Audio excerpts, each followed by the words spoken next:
que dice: y se agolpó de nuevo la gente, de modo que ellos ni aún podían comer pan.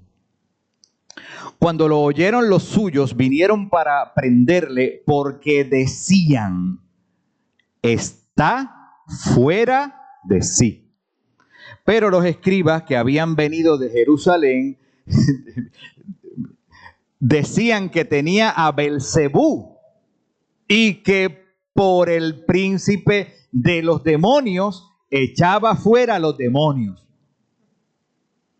Y habiéndolos llamado, les decía en parábola: ¿cómo puede Satanás echar fuera a Satanás? Si un reino está dividido contra sí mismo, tal reino no puede permanecer. Y si una casa está dividida contra sí misma, tal casa no puede permanecer. Y si Satanás se levanta contra sí mismo y se divide, no puede permanecer, sino que ha llegado su fin. Ha llegado su fin. Ninguno puede entrar en la casa de un hombre fuerte y saquear sus bienes si antes no le ata, y entonces podrá saquear su casa. De cierto os digo que todos los pecados serán perdonados a los hijos de los hombres, y las blasfemias cualquiera que sean.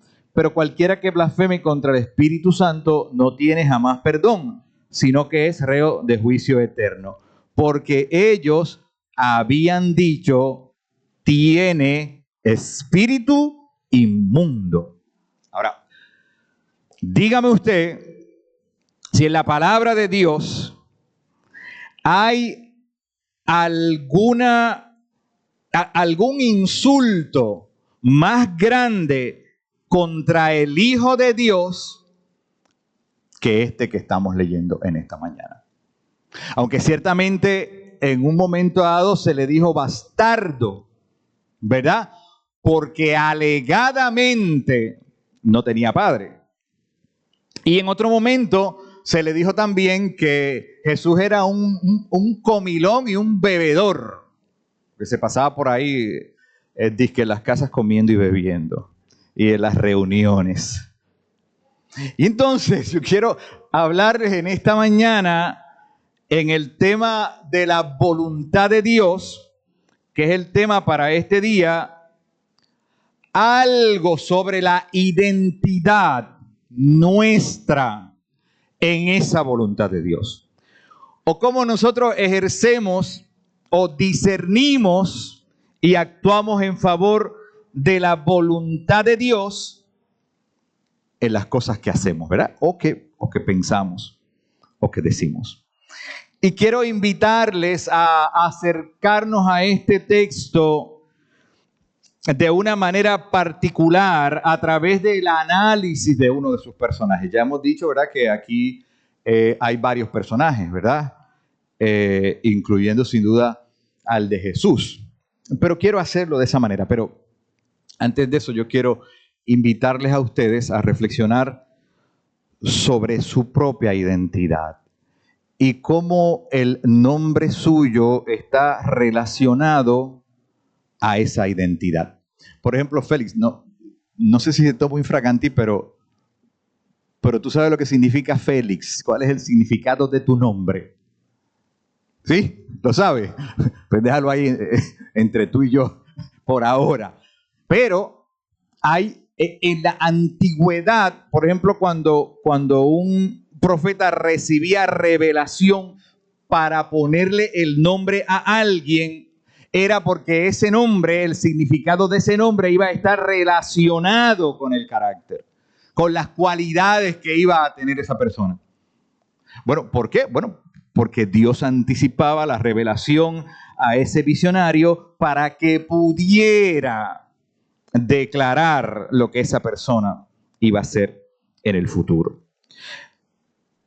Cuando lo analizamos de esa manera, nosotros sabemos que los personajes en una historia pueden ser explícitos o implícitos, muy conocidos o poco conocidos. Cuando mencionamos, por ejemplo, el nombre de Tomás, de Pablo o Esther, o escuchamos los nombres de Sansón, Goliat o David, ¿qué hace nuestra mente? nuestra mente se ubica en esa historia, se ubica en ese contexto. Sansón, Goliat, David, porque ya previamente conocemos parte de la historia de esos personajes. Es muy difícil no asociarlos con algo porque ya hemos escuchado esas historias. ¿Y qué tal cuando son nombres como Jesús, Jacobo, Juan y así muchos otros que aparecen en nuestra Biblia? En la antigüedad, más que ahora, los nombres estaban asociados al carácter de una persona.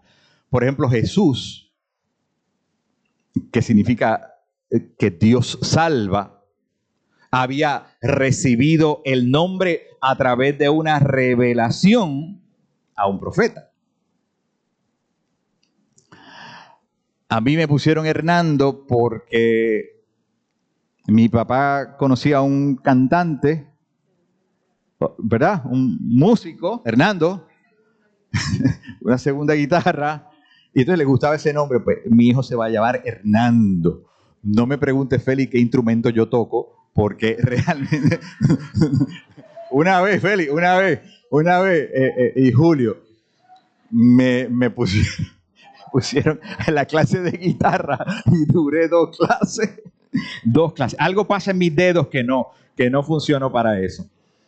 Bueno, pues ahí está, Hernando. Y yo me imagino que cada uno de ustedes tiene historias que contar sobre su nombre. Pero en la antigüedad era esto todavía mucho más practicado. Y ahí en la historia está nuestro Jesús siendo vituperado con esta clase de discurso que ya ustedes y yo escuchamos. Otro ejemplo lo tenemos cuando Jesús reprendió a un hombre endemoniado y este hombre endemoniado le dice: ¿qué tienes conmigo, Jesús? Fíjese, el endemoniado no solamente sabía el nombre de Jesús y lo llama por su nombre, sino que le dice: Hijo del Altísimo. Así que estaba reconociendo su nombre, pero también la autoridad de aquel a quien le dijo: no me atormentes. ¿Y qué tal cuando alguien no tiene nombre? Que también tenemos ejemplo de eso en la palabra de Dios. Como lo que estudiábamos el domingo pasado en el mensaje. El hombre de la mano seca. Mira qué clase de manera de identificar a alguien. Sin nombre. Y así hay muchos otros. Así hay muchos otros. Nosotros tal vez conocemos gente que miramos por las calles todos los días y las identificamos de igual manera, ¿verdad? Mira, que él es fulano, que tal cosa, ¿verdad? Pero no sabemos su nombre.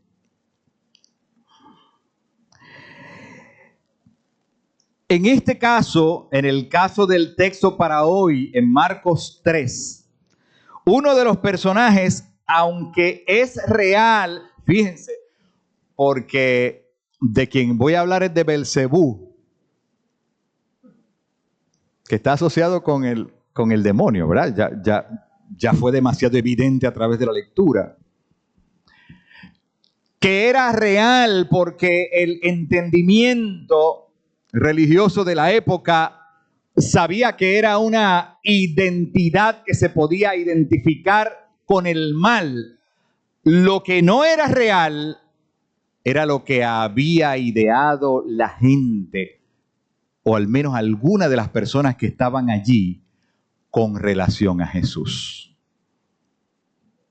Porque ¿saben qué? Habían dicho que Jesús hacía milagros precisamente porque Belcebú estaba con él. Oiga, qué autoridad a veces le conferimos a las entidades, ¿verdad? O a los nombres que hay por ahí, ¿verdad? Y le damos más autoridad de lo que se merecen. Y a mí lo que me llama la atención es la respuesta que da Jesús que sin duda es una respuesta para nosotros hoy también. Para la manera en que nosotros miramos la vida, enfrentamos el mal y reaccionamos a la maldad. Porque cuando Jesús recibe el improperio, le dice con otra pregunta, ¿verdad? ¿Cómo puede Satanás echar fuera a Satanás? No parece lógico, ¿verdad? Que la agenda del enemigo sea precisamente autodestruirse, aunque nosotros sabemos que ya Cristo lo destruyó. ¿Dónde? En la cruz del Calvario. Pero para efectos de esa mentalidad del mal, no tiene sentido que el plan sea autodestruirse para eliminarse. Y Jesús le hace esa pregunta y sigue explicando su respuesta. Es que si un reino está dividido contra sí mismo, tal reino no puede permanecer. Igual le ocurre a una casa cuando está dividida. Tal casa no puede permanecer. Y no es lo mismo que ocurre hoy con las instituciones, las familias, los hogares. Cuando hay una división y entonces permitimos que sea precisamente el mal que tome el control de los asuntos. Y entonces, para ampliar su respuesta, Jesús le dice, ninguno puede entrar en la casa de un hombre fuerte y saquear sus bienes si antes no le ata. Y entonces podrá saquear su casa. Y luego de eso, pues, hace la ilustración sobre el Espíritu Santo y el texto, que es un poquito más amplio, porque llega hasta el versículo 35, describe a partir del 31 que de alguna manera la familia de Jesús se enteró de que Jesús estaba haciendo milagros. Y de alguna manera se enteró que la percepción de algunos era que estaba endemoniado. Y fueron donde estaba Jesús para tratar de hablar con él. Y cuando va el emisario a decirle, mira, Jesús, tu mamá y tus hermanos te buscan. Jesús le dice, mi madre y mis hermanos son los que hacen la voluntad de mi Padre, ampliando el concepto de la familia de Dios. No creo que haya sido un rechazo sobre las personas más íntimas de Jesús, pero sí abre el espectro para incluirnos a nosotros también en esa familia de la fe, en aquellos que hacemos la voluntad de Dios.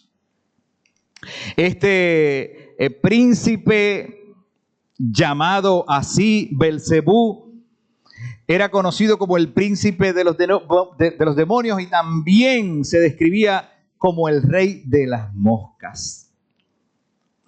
El hombre endemoniado tenía nombre. Jesús le preguntó, ¿cómo te llamas? Y él le dijo, me llamo Legión,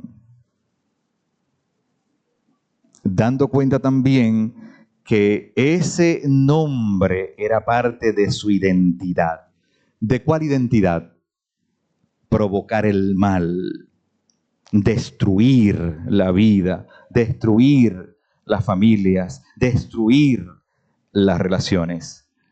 Es decir, que su identidad, amada iglesia, estaba asociada a su nombre y viceversa. Su identidad, su carácter, los principios y valores que comporta una persona le dan a su vez identidad.